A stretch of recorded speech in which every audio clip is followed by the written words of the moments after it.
It's that time again.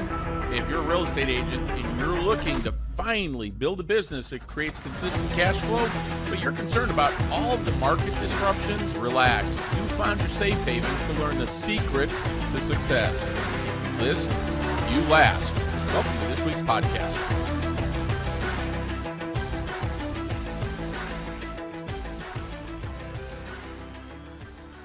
Welcome, everybody, to the If You List, You Last podcast. Why did we name it that? Because if you list, you're going to make more money in real estate than if you're a buyer's agent or if you split it in half. So that's why we named the podcast. And that's why I named the book that way, so that I could give you a roadmap, if you will, to building a successful real estate business that creates consistent, reliable cash flow. Right? That should be everybody's number one goal. So let's get started. The first thing you have to do is determine who you'll talk to. If you want to focus on listings, it's pretty simple. Talk to people who are sellers. Then where are you going to find those? And then what are you going to say to them? And finally, why would they hire you instead of any other option? So if you want a copy of that book, you can go get that for free at ifyoulistyouLast.com. So go and download it. It's your free. Because here's the facts, folks. The most profitable and efficient real estate business that any agent can create would be to carry 10 listings at any time. You have 10, you sell 6, you replace it with 6 more. If you did that, could we agree your cash flow would be spectacular? If we know that's the kind of business we want, why don't we build towards that? Why don't we change our skills towards that? Why don't we change our marketing towards that? Why don't we figure out how to talk to more potential sellers so we have that as a business? Make sense? Then the question, and that's what we're going to answer on today's podcast, is why hire you? Sellers have options and they can choose any agent and they can negotiate any commission, right? So think of it. Can a seller sell on their own? Of course they could. Well, my question is, well, then how did we lose that lawsuit saying that we conspire to keep commissions at that? You don't even have to use a real estate agent to do it.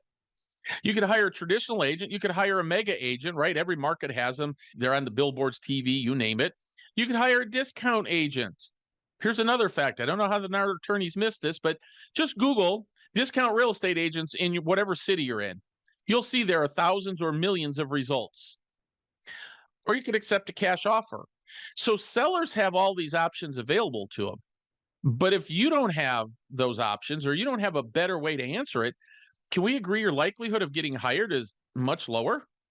So let's start. Last week, we talked about Steve Jobs and how they designed hardware and software.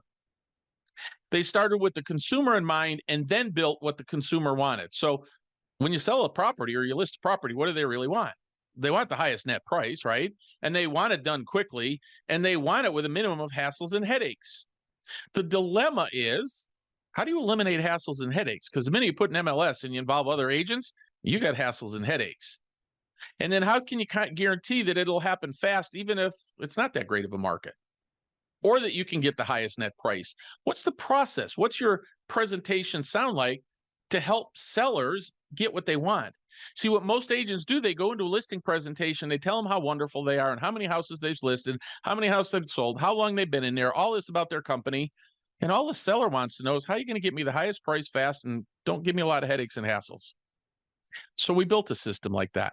Now, a lot of times agents say, the hassles and headaches. People don't really care about that. They just accept that's the way it is. And you're right. They deal with it, but they don't like it. This is a survey from CoreLogic a year ago. 77% of respondents, listen to that number, 3 out of 4 sellers, said they'd be probably or maybe willing to take 5 to 10% less for their home just to avoid the hassle of a traditional sale. Folks, if the median price is $400,000, which is close to that, we're talking $20,000 to $40,000. Somebody would give up. 3 out of 4 sellers would give up just to avoid the hassles and headaches. When I see that, I sit there and go, my gosh, what an opportunity we have to do better. But what do? So 6 years ago, I created a process called Home Boss. And I get asked this a lot. Why did I need to create a different way to list, market, and sell homes? So I thought I'd set the foundation for you, why I thought that. So I had to solve 4 critical obstacles at the time. Cash buyers were starting to come in, the open doors and offer pads. And we do business in the Phoenix market. My son is licensed there. And How are we going to compete with the speed and convenience of the cash buyers? Now, when they first came out, they were giving ridiculously low offers, but people were still accepting them simply because they could give them certainty when you closed and when you could move. And if they couldn't find a house to replace theirs, they had time. They could simply do a lease agreement with them or move when they were ready to do it. How could we as an everyday agent match that speed and convenience? Now, within a year, they had 1% market share. Within 2.5 years, they had 6% market share. So they were a force that had to be dealt with. And their claim to fame was speed and convenience. What do you do about that? Second, how do we overcome discounters and keep our 3 to 4% commissions? Oh my gosh, Bob, you can't say that in today's world that you get 3 or 4% commissions. And my answer is yes, I can. I didn't collude to do it. I simply have to establish value. And as we touched on last week, why do we get paid what we get paid? And the answer is liability. The minute we sign a listing agreement, we accept liability for their properties. Let's say you were going to take a $2,500 commission for a $500,000 asset and assume all the liability for that.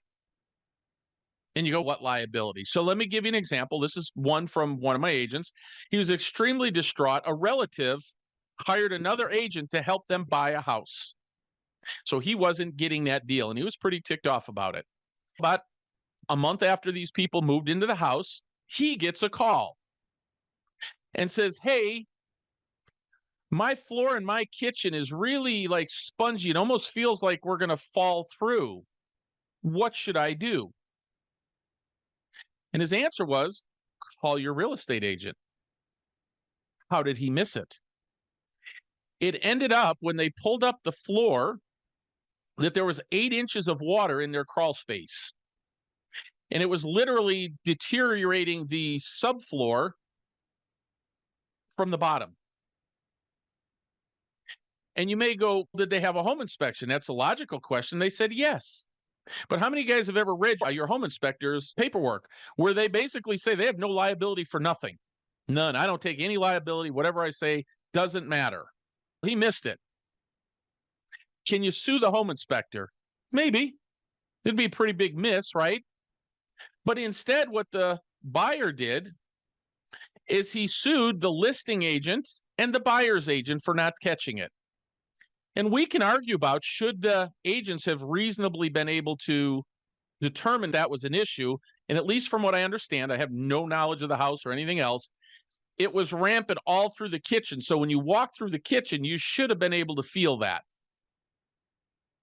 Both agents got sued because it cost $16,000 to fix it up. And the E&O insurance on the buyer's side and the seller's side agreed to split it.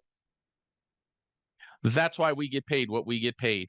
If I would have taken a $2,500 commission and I had to eat $8,000, I wouldn't be in business long, would I? Those are real everyday examples, folks. That happened about 30 days ago. So I don't work for less than 3%. Then we had to deal with the DOJ and the courts, all these lawsuits. When I first seen that, folks, I knew we were going to lose. That's all I can tell you. Anybody who knows me long enough knows I've been preaching we were going to lose that. But most importantly, the reason I did it is I needed to create a process that my son, who was 22 years old and had just gotten a real estate license, how in the world was that kid going to walk into a listing presentation and not have somebody say to him, hey, kid, how old are you? How many homes have you sold? So I knew that I needed to create a process that it didn't matter, that we could talk to him about that process. And that's where we came up with home. I knew I needed to solve that, and I had to come up with an answer. So I created the Home Boss system, where it's how we market, sell, and negotiate homes. It's what we do. So what is Home Boss? I'll give you a corporate answer now. It's a proprietary, 100% transparent. Remember, that's an important word in these lawsuits, transparent. Online real estate exchange with a trademark sales process designed to sell real estate without the typical hassles and headaches of a traditional sale. I thought that was so important. I put it in the first sentence of our value proposition. In order to attain the highest market value for property guaranteed, and most importantly, net the homeowner more money at closing by only paying me, the listing or marketing agent. In a traditional real estate listing, the seller will pay 5 or 6% commission. With a home boss listing, the total out-of-pocket commission for the seller is only 3%. You're going, yeah, but what about the buyers? We pay buyers. We just do it differently than you do. That's all. So if you've ever sold a HUD VA and USDA home, that's how we do it, just like them. So if you've never done one, here's how it works. You go to their website, and let's say you submit an offer for $300,000. They go, great. How much do you want to get paid? And you go 3%, $9,000. They go, great. We'll send you a contract for $309,000. That's how it works. Here's the downside, though. It works the same as HUD, except we do it a little differently. It's 100% transparent. So we do the commission just like you do in a HUD, USDA, or VA, except we disclose it. It's 100% transparent. The property's offers are transparent. The buyer's agent's commissions are transparent, and the total price is transparent. So the buyer understands how their agent's compensation impacts the sale of the house or the price of the house. Go ahead and try that one in court and see how that would work. So we knew that we had it, right? So this is what it looks like. If you're watching it on YouTube, you can see it. We started out this listing where the first offer was $539,950. The agent comp was $16,198. The contract would have been written at $556. So let's fast forward to the end of this on Wednesday night. It ended with 32 offers with a net offer to the seller of $680, and they were going to pay our 3% out of it, right? $20,400. The buyer's agent would be compensated $20,400, and we would write the contract at $700,400. We do it just like you do in a normal transaction. We're just transparent about it. So I get this all the time. What am I going to tell my lender? Or what am I going to tell my appraiser or my underwriter? You're going to tell them that the contract price was $700,400. If you have a highest and best blind offer, do you have to explain how you came up with the price? You don't, do you? So you don't have to do that for us either. When I did this, I knew that this platform would eliminate the commission objection. So when somebody said to my son, how much do you charge? One of the things that was brought up in these trials was, wait, why does a brand new real estate agent get paid 3% and a brand new one gets paid 3% and a 30-year experienced agent gets 3%? That doesn't make any sense. And let's be honest, it doesn't. But what we did is we eliminated that commission objection. So the reason that I say that, we go, and we don't do this in the very beginning, right? We're sitting at the kitchen table. It's how about if we get the elephant out of the room here? And let's talk about what commission you were thinking of offering. So what were you thinking? And they'll go, we know normally it's 6%, but we were hoping to get 5%. And God, if we could get 4%, it'd be amazing. And we just simply go, you know what? Why don't we do this? Why don't we do 3%? My fee to list, market, negotiate, handle your property is 3%. If another agent brings the buyer, is it okay if we have their buyer pay them so it doesn't come out of your net proceeds? Just so you know, no sellers ever said, no, I don't want to do it that way. And so we took care of the commission objection. The reality of it is that platform is so powerful now that we can actually take listings without ever going to their house. We've got a picture up on the screen right now of Robert. He took 4 listings on the beach from Cabo, and I'm going to give you an update. He actually just bought a motorhome, the big one, right? And he's now traveling across the country. You could see him working in his motorhome. What he does, he takes the listings, and his buyer's agents do the open houses, and they pay him a 25% referral fee. Is that a better way of doing business, folks? Now, here's the thing. COVID changed the way people look at Zoom. Zoom is now a verb. Why drive out to their house when you can get their property listed without even doing it? And if you think, oh, that can't happen, you're limiting your beliefs. Because I can tell you, we have dozens and dozens of agents who don't take listings at the property. You're just creating more work for yourself, right?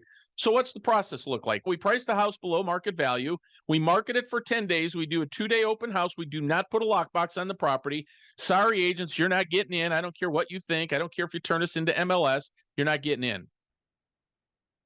If you want to turn us into MLS, we'll simply make it available from 4 a.m. to 4:30 a.m. And when the seller gets the showing time request, they'll reject it, and there's nothing you can do about it. The open house ends. We open it up to submit offers on Sunday night. We end it on Wednesday at 7 p.m. That's the process. Here's the formula that we created to be able to explain it. What we do is we have something called the DUS formula that allows us to back up that guarantee that we gave you. What we do is we create demand through pricing and marketing. We create urgency by setting deadlines. And again, if you think you can come along and at 6:59 and 55 seconds submit an offer and think that you'll get it, that's not how it works. We built it so that it extends by 5 more minutes. And everybody has time to think about, do I want to offer more? And that'll continue going on and on until everybody stops. That's how we can guarantee the highest market value. Once people stop, that's the highest amount of money people are willing to pay on that day at that time for your house. We have some of these that have gone till 10 o'clock at night because they keep upping and going forward, right? Now, the good news is if somebody doesn't get the price they want, they have the right to accept, reject, or negotiate any and all offers, period. They don't like the offers, they don't have to take anything. So there's no risk to them. We create scarcity by limiting access to the property. You get to see it on the 2-day open house. That's it. And then we have transparency where all offers are visible. Everybody gets to determine what they're willing to pay. That transparency part, folks, also psychologically helps people. They go, if I'm willing to pay this, because a lot of times they'll go, am I offering too much? And then they see somebody else is willing to offer that. They go, no, because this person's willing to offer it. There's all this psychology that goes into it. So that's the formula that we explain. Because at the end of the day, which price is going to attract more buyers? The same house at 800 or the same house at 675? Number one goal of your marketing is get as many prospective buyers to come and tour your listings to get the highest price. That's how it's going to happen. And we know that when buyers compete, sellers win. So what we do, guys, is we leverage pricing to get hundreds of buyers into our open houses, and we get them pre-approved on the spot. So at one point, our record was 586 people for Robert. Then it went up to 742. Then it went up to 500 on a Saturday, 884 total. And then April of 2023, our new record open house is 1,224 attendees at one open house in one weekend. We had 9 agents and 3 lenders working that. Because think about it, folks, if you've got that many people into the house, shouldn't all your listings, your new listings and your buyers come from those leads? If you're doing your job right. So we do our job. We've got systems to do that. So let me give you an example because I get a lot of this. No, that's got to be BS. No, here's the video proof. And if you're watching it on video, you can see it. If not, you'll just have to trust me that we're playing a video that shows this. It has no sound, so I can talk to you while I'm going through it. So imagine that. What we do, just one of the strategies, we have flyers that we pass out because when it gets too heavy, you can see the agents talking to them, and we have one greeting at the door and she lets a certain number of people in, right? What do you think all these people are thinking outside? You think they're going to pay whatever we started the offer at? They're not. Then we hand them a flyer that says, hey guys, on Thursday night, if you're interested, we're doing a class on how you could use a government rebate to pay this home off in 10 years. If you'd like to go, here's the information. You can just go register there on Zoom. And they do that class, and we convert about 20% of the traffic into clients, right? So you can see we're letting them in, we're monitoring how many people are coming in and so forth. So when you have open houses like that, guys, you don't have to do anything else. Does that really work for the sellers? I get it, for us it works, but what about the sellers? And I want you to know this is pre-COVID. This is one of my son's listings. Started out at 255. It had, after 8 days in Zillow, it had 10,370 views and 487 saves. And you go, big deal. A house 6 doors away around the corner was on the market for 12 days, 2,029 views and 110 saves, and they sold the house for 310. One of the things, if you're looking at this on YouTube, folks, I want you to ask yourself, we talk about a value proposition and being able to take an up your game and be more reputable. Could I ask you what agent in their right mind would use that picture as a thumbnail on Zillow? Now, they got 310 for the house, make no mistake about it. But my son got 371, 530. Same house, 6 doors away. Had 42 offers, 350, 500 was the net to the seller. Then they paid our commission or his commission. And then a buyer's premium to the buyer's agent at 21,000 made the contract price at 371. But oh my gosh, it appraised for 350. What do? Typically, you're going to negotiate like anybody else. But they also seen that we had 42 other offers in there. And this was a seller coming from California. This particular property is at the last exit out of Phoenix before you hit the desert to go to California. This was a second home for them, so they paid the difference. So my answer is always better to be lucky than good. But guess what? If you had to negotiate, the worst case scenario is you sell it, you send it, you have to explain it to your seller. I got so much for your home, I couldn't get it to appraise for that much. That's how good my marketing is. Is that really such a bad thing? Now, if you want to learn more about how we do that, you can go to realestateassetadvisors.org, click on the systems tab, and there's a recording of the full class, or you can attend one of our business briefings on Wednesday afternoons, every other Wednesday. So you can go there and get some more information.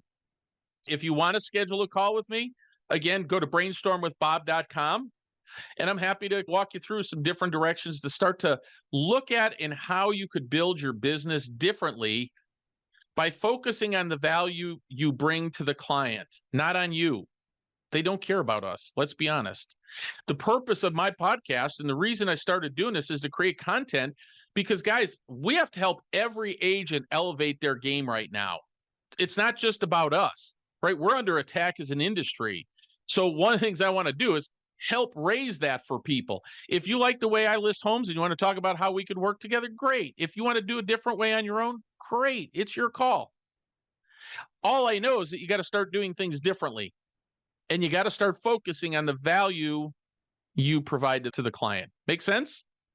So with that, I'm going to end today's call, and I look forward to seeing you on session number 3. I'm going to give you some more crazy ideas about different things that you can do to increase your business and start to build that cash flow where it's reliable and consistent, and it's focused on 2 things. There's only 2 things agents that work with me have to focus on: listings and referrals. We're not posting Facebook ads. We're not doing all that crazy stuff. We're not working all these leads that 1% of them could turn into something. We're focusing on who's likely to sell their home, talking to them, building referral partners to get more listings. So that's why I wanted to create that podcast and start getting agents to understand doesn't have to be such a hard business. So with that, thanks so much for listening. We'll see you on the next podcast, and have an amazing day. Go out and list some homes.